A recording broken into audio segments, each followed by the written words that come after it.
Nous sommes en direct des... On est où là? On est à Nantes. On est à Nantes. Nous sommes à Nantes, sous le soleil exactement. Je suis avec Serge Marquis, exactement. Comment vas-tu? Je vais très bien. Je suis très heureux d'être ici et d'être interviewé par toi. Merci, moi ça me fait plaisir. Alors qu'est-ce que tu fais avec une écharpe bleue là autour du cou? Les Artisans du Changement, un groupe que j'ai découvert il y a déjà plusieurs mois, que j'admire profondément pour le travail que ces personnes-là font, des personnes engagées socialement et à plusieurs niveaux, des gens qui ont décidé un jour de créer des espaces où on pouvait mettre en valeur les talents des gens, permettre à leur potentiel de s'exprimer. Et puis personnellement, je crois énormément à ça parce que ça fait des années que je m'occupe de personnes qui souffrent. Et une grande souffrance de l'être humain vient du fait qu'on n'est pas en mesure d'utiliser son potentiel et ses capacités. Puis une grande source de joie, c'est la possibilité d'utiliser son potentiel, ses capacités, de faire en sorte que ça s'épanouisse, ça s'exprime. Puis les artisans du changement sont aussi des personnes qui, bon, j'utilise un mot, je ne sais pas si ça s'utilise ici, mais qui réseautent, qui créent des réseaux, qui permettent à des personnes d'être reliées entre elles. Et puis moi, je crois profondément que l'être humain est d'abord et avant tout un être de relation. Alors j'admire ce que les artisans du changement font parce qu'ils permettent aux êtres humains d'être eux-mêmes. C'est beau. Et donc ce matin, tu étais en conférence, tu nous as inspiré. Alors est-ce que tu peux nous parler de ta relation avec le hamster? Parce que c'est un peu ça qui a quand même marqué les esprits. Hein? Oui. Ben, le hamster, c'est une métaphore, c'est un symbole. Ah bon? Oui, c'est vrai. Parfois, il y a des gens qui pensent vraiment qu'ils ont un hamster dans la tête, mais il faut faire attention, il ne faut pas tomber dans la pathologie. Mais c'est une métaphore que j'utilise depuis près de 20 ans maintenant pour illustrer cette espèce de tapage constant, permanent qu'il y a dans notre tête et qui conduit nulle part. Parce que l'image du hamster est belle, hein? C'est une petite bête qui court dans une roue, qui s'épuise, mais qui va nulle part. Alors souvent, pas toujours, mais souvent le tapage dans notre tête ne conduit nulle part.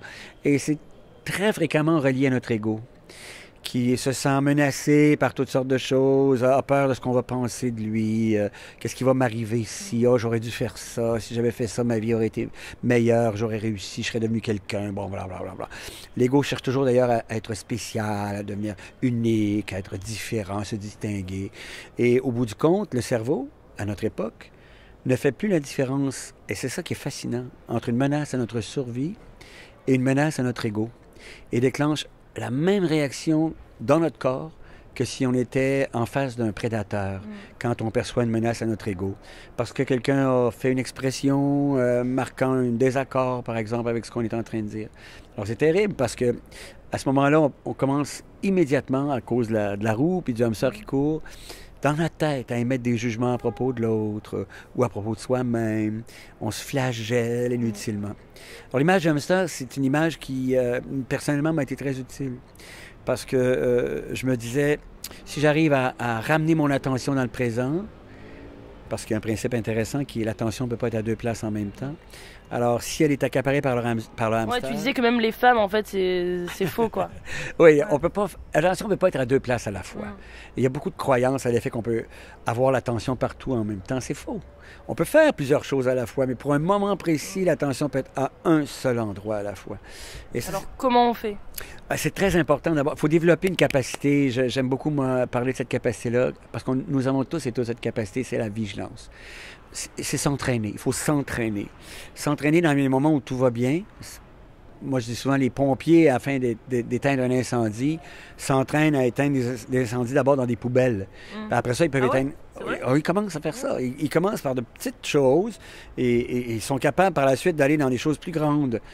Les tours, il faut commencer par une poubelle avant d'être capable d'aller dans une tour. Alors nous, on peut s'entraîner dans les moments où ça va bien, à découvrir, au fond, c'est découvrir où est notre attention. Le cerveau découvre où l'attention est placée. Et ça, on peut le faire en lavant la vaisselle. On lave la vaisselle et tout à coup, ça part le hamster. Comment ça se fait que c'est toujours moi qui lave la vaisselle ici?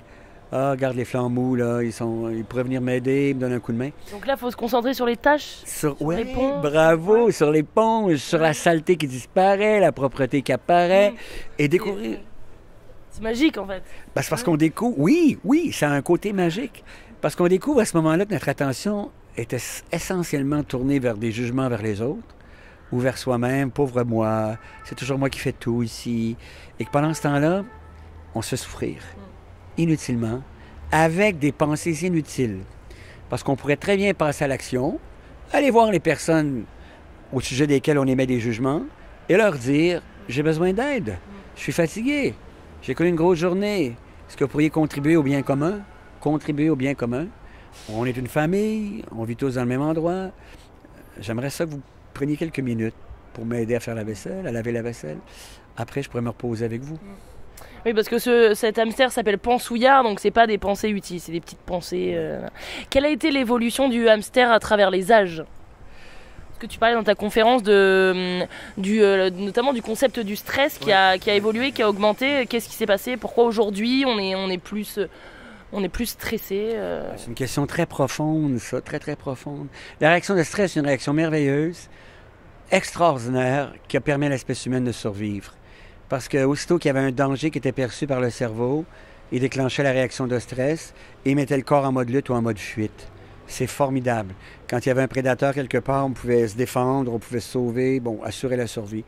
Et maintenant, à notre époque, des prédateurs, là, il n'y en a pas à tous les coins de rue, hein. Et pourtant, la réaction de stress est déclenchée à d'innombrables reprises au cours d'une journée. Quand elle est apparue, elle était probablement déclenchée à quelques reprises au cours d'une vie. Parce qu'on n'avait pas des prédateurs à tous les 5 minutes devant nous. Mais maintenant, elle est déclenchée à d'innombrables reprises au cours d'une journée. Parce que plusieurs fois par jour, on a l'impression que notre image ou ce qu'on voudrait que les gens pensent de nous, c'est menacé. On voudrait que les gens pensent de nous toujours du bien, qu'on soit accueillis par eux, etc., qu'on soit aimé, apprécié, reconnu. Et au bout du compte, aussitôt que quelqu'un émet un commentaire à propos de quelque chose auquel on s'est identifié, ça peut même être un vêtement qu'on porte. Quelqu'un dit « Ah, t'es-tu regardé? Où est-ce que tu as pris ce vêtement-là? » Si on s'est identifié au vêtement qu'on porte, le commentaire est perçu comme un commentaire à propos de qui nous sommes. Ouais. Et c'est terrible, parce que c'est comme, c'est comme un jugement négatif sur ce que nous sommes. Et comment réagir face à ça? Il faut absolument replacer l'attention, se rendre compte qu'en une fraction de seconde, l'attention a basculé. Parce qu'on réagit pour se battre. Parce que c'est la réaction lutte ou fuite qui a été déclenchée. Ou bien on a envie de sauver, de fuir cette personne. On peut le faire parfois et ça peut être correct.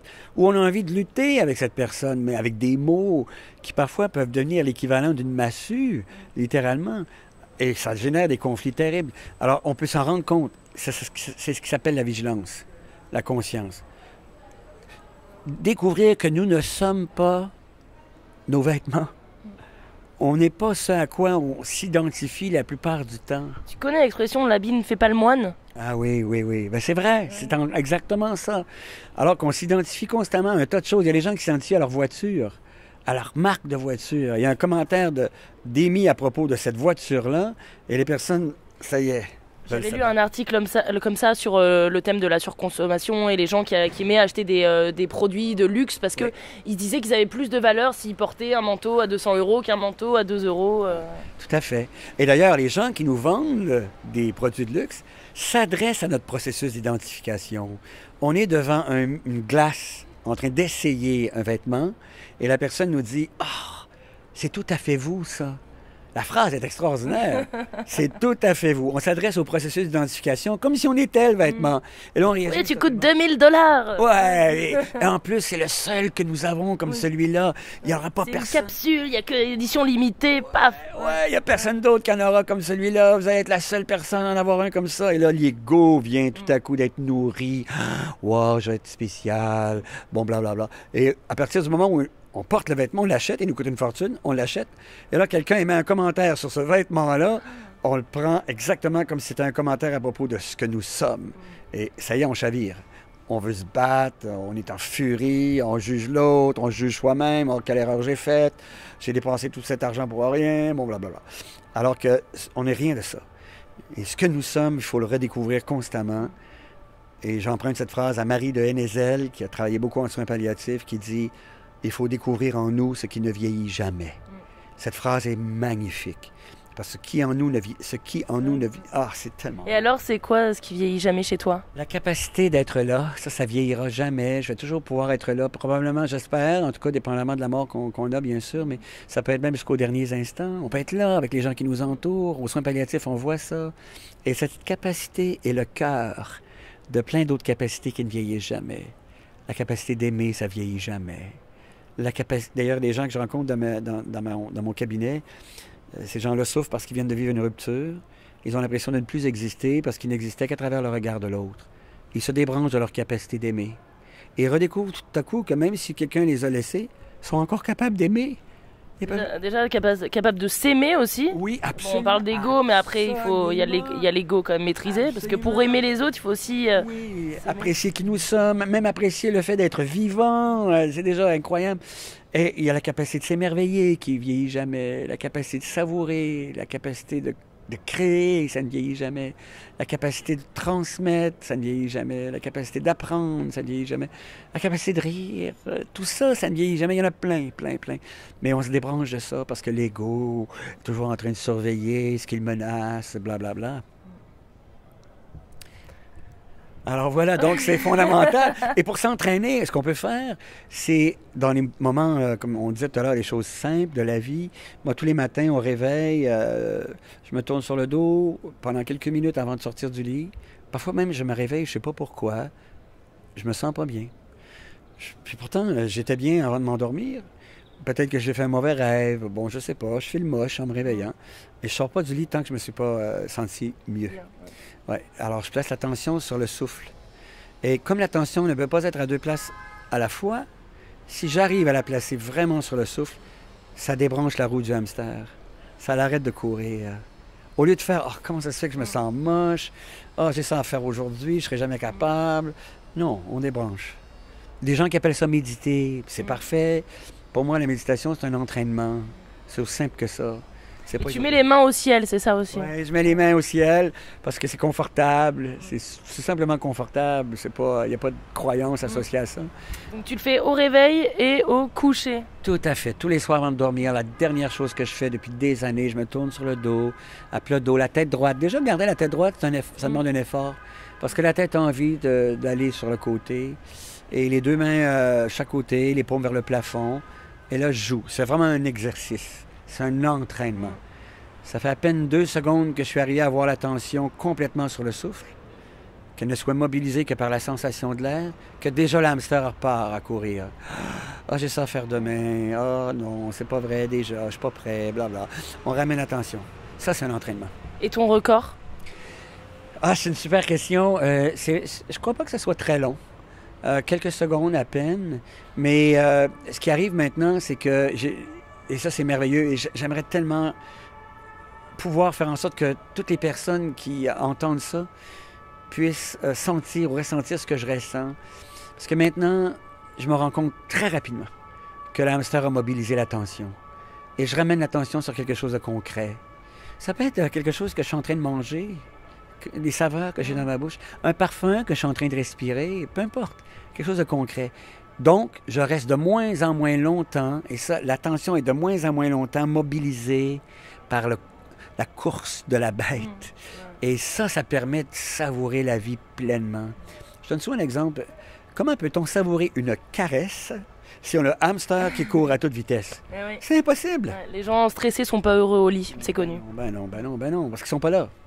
Et partout dans le déguster un vin, je le disais, un aliment, un parfum, sentir la main de quelqu'un, c'est incroyable. Une musique qu'on écoute, comment va-t-on bien l'entendre, la savourer, l'apprécier s'il y en a l'hamster qui court? Ah, j'ai oublié ça. Ah, qu'est-ce qu'ils vont penser de moi? Ah, je suis moche, etc., etc. On ne savoure pas la vie.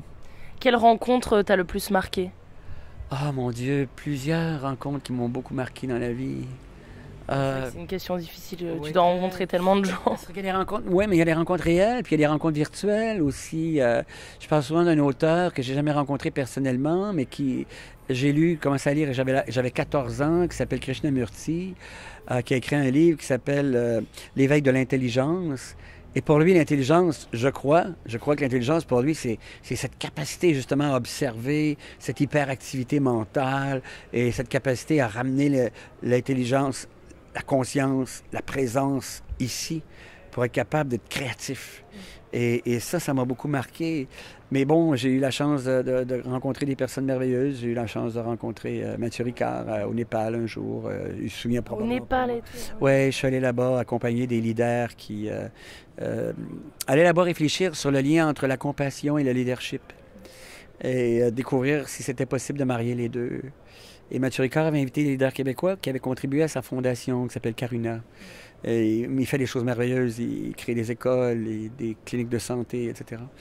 Et bon, on a eu la chance de le côtoyer. C'était une rencontre merveilleuse. Mais il y a aussi des personnes qu'on ne connaît pas et que je rencontre chaque jour et qui m'émerveillent par leur qualité de présence, par leur capacité d'aimer, etc. Bon, on ne parlera jamais de ces personnes-là dans les journaux, à la télé, et je pourrais vous en nommer beaucoup qui m'ont émerveillé, transformé. Des enseignants, des enseignantes que j'ai eues aussi, qui m'ont permis d'aimer la lecture, qui m'ont permis d'aimer écrire. Ils ne savent même pas. J'ai revu l'année passée un enseignant du secondaire et j'ai enfin eu la chance de lui dire merci pour m'avoir donné la passion d'écriture. Il était complètement abasourdi. Et il me disait merci, il pleurait. Ben, je dis, vous avez... T'en fais beaucoup pleurer, décidément. Hein? Non, mais c'est involontaire, mais c'est important pour moi d'exprimer cette gratitude à quelqu'un qui a marqué ma vie, parce que cette personne-là m'a ouvert des voies incroyables en me permettant de découvrir cette passion. Peut-être un intérêt que j'avais, que je ne savais pas. Grâce à lui, je l'ai découvert. Et puis, alors donc, des rencontres marquantes, j'ai envie de dire que celle que j'ai avec toi présentement en est une. Moi aussi, ça fait plaisir. Ton rêve? Ah, j'en ai beaucoup, mais d'être le plus possible dans le moment présent. Si j'arrivais de plus en plus à être là, plus longtemps, plus fréquemment, je pense que... Et puis bon... je crois que très peu de gens pourraient se rendre compte de ça. Et moi, je le saurais que je suis là. Et ça, si j'arrivais de plus en plus présent, je pense que j'aurais réalisé ce rêve. Ouais. C'est beau, c'est beau. Est-ce que tu as un dernier message? Question carte blanche. Mais moi, je crois que c'est possible. Ça, c'est bien important pour moi. Je crois que c'est possible de changer. J'entends souvent la phrase de toute façon, à partir d'un certain âge, on ne change plus. C'est trop tard. C'est trop tard. J'ai plus le temps. Oh, je serai jamais capable. Je suis trop vieux. Oui, je suis trop vieux, je suis trop vieille, blablabla. C'est complètement faux. Je côtoie des personnes. Mon père a 90 ans, ma mère 87. Et ces deux personnes changent encore. Elles sont maintenant capables d'exprimer des émotions qu'elles étaient incapables d'exprimer il y a 5 ans ou il y a 10 ans. Elles changent encore. Mon père avait beaucoup de difficultés, par exemple, à prendre un autre homme dans ses bras. Je sais pas, dans son conditionnement. Bon. Mais maintenant, il le fait avec énormément de tendresse, d'affection. Il pleure, il se laisse pleurer devant d'autres personnes, ce qu'il faisait pas. Ma mère, beaucoup de tendresse aussi, capable d'exprimer des choses avec des émotions dans la voix, chose qu'elle faisait moins. Alors, on change toute notre vie. Donc, s'il y avait un seul message, c'est on peut changer toute notre vie pourvu qu'on s'y mette, qu'on s'entraîne et qu'on y croit. Et pourvu que ce soit dans la bonne direction et pas changer de façon négative. Oui, attention, parce que changer... C'est très, très juste. Absolument. Il faut toujours... Ah, ça, c'est très important, cette remarque. C'est très important parce qu'il y a des personnes qui ont leur attention dans le présent et qui sont en train de fabriquer une bombe. Et pourtant, il faut que leur attention soit dans le présent. Ils ne seraient jamais capables de fabriquer une bombe si leur attention n'était pas là. Donc, ils sont encore dans leur ego, cependant. Parce que la raison pour laquelle ils fabriquent une bombe, c'est probablement parce qu'il y a perception d'une menace à quelque chose auquel ils se sont identifiés. C'est terrible, mais c'est ça. Alors que si c'était libéré de ça, s'ils étaient présents, conscients à cette activité égoïque, ils ne seraient pas en train de fabriquer une bombe. Et leur intention serait tout autre. Et ils seraient en train de redécouvrir ce qu'ils sont vraiment, leur capacité d'aimer, etc. Et puis, bon, il n'aurait jamais imaginé une seconde poser ce geste. Voilà. Merci beaucoup, Serge Marquis. Merci, c'est super gentil de m'accueillir. J'apprécie énormément. Merci infiniment.